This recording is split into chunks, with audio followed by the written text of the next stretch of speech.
Бәріне сәлем, менің каналыма қош келдіңіздер. Бүгін дәл осындай асқабақтан жасалған пирог жасап көрдім.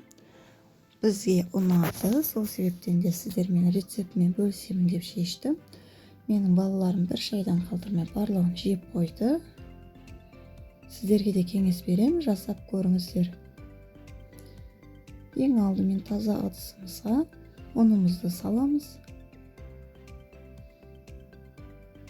Оның үстіне құм шекерімізді қосамыз және де тұз қосамыз.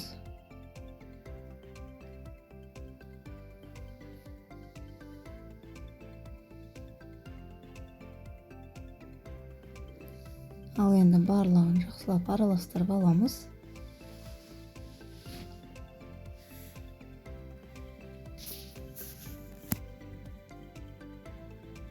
Мұздатқыштан алынған сары майымызды үгітіп, онымен араластырып аламыз. Сары май бұл жерде қолдың сары майы. Сіздер кез келген дүкеннен алсаңыздар да болады.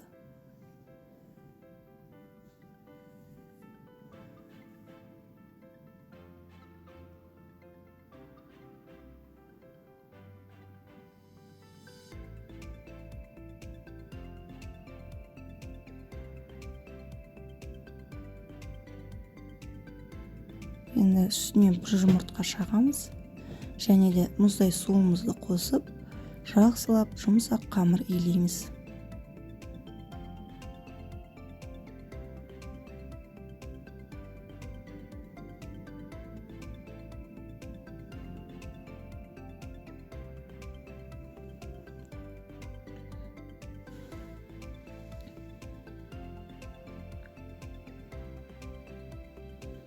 Мінекей біздің қамырымыз илеп болдық. Енді формамызды дайындап аламыз. Мына жерде менің формамның диаметрі 25 сантиметр. Жаңағы еленген қамырымызды формамызға салып, жан-жағына дейін барлығын жеріне жеткізіп, жайып шығамыз. Енді вилкамен осылай тесіп шығамыз барлық жерін.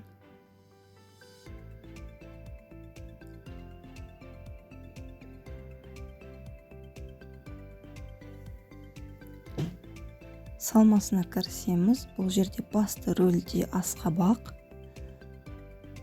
Асқабақтың пайдасы өте зор, әсіресе балаларға, қазір өсіп келе жатқан жас жаңағы организмдерге өте пайдасы зор.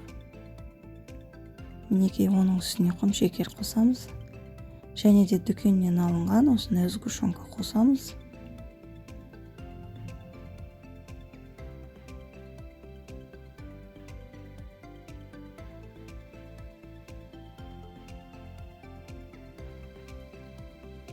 Мен барлығын осындай вилкамен араластырып алдым.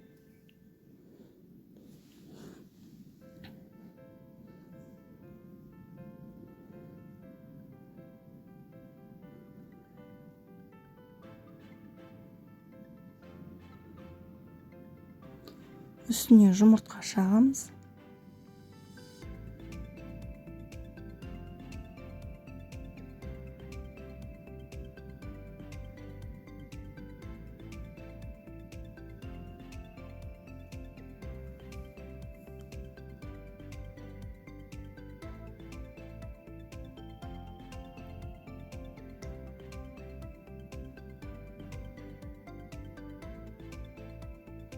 Мінекей біздің салмамыз дайын.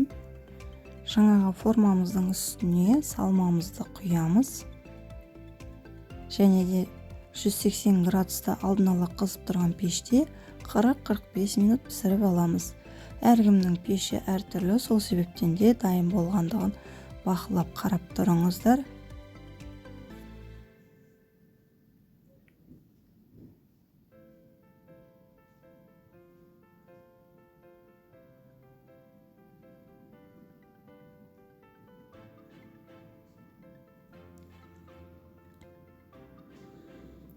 Мінекей формамызды ары-бері қимылдатып, салмамызды орнықтырамыз. Міне біздің пирогымыз пісіп шықты.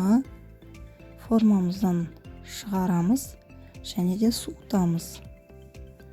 Суыған соң ғана осылай кесіп дастарханға ұсынсаңыздар болады. Өте дәмді болып шығады. Менің отбасыма өте қатты ұнады. Сіздерге де ұнайды деген сенімдемін. Дастарханға тарта берсеңіздер болады. Ас болсын. Менің каналыма тіркеліп, қоңыраушаны басып қойыңыз. Сондай-ақ лайк басып, комментарий қалдыра кетіңіз. Барлық комментарийді оқып жауап беретін боламын. Сіздермен бірге болған Гүлбану. Алдағы уақытта тағы да түрлі рецепттермен бөлісемін. Келесі кездескенше.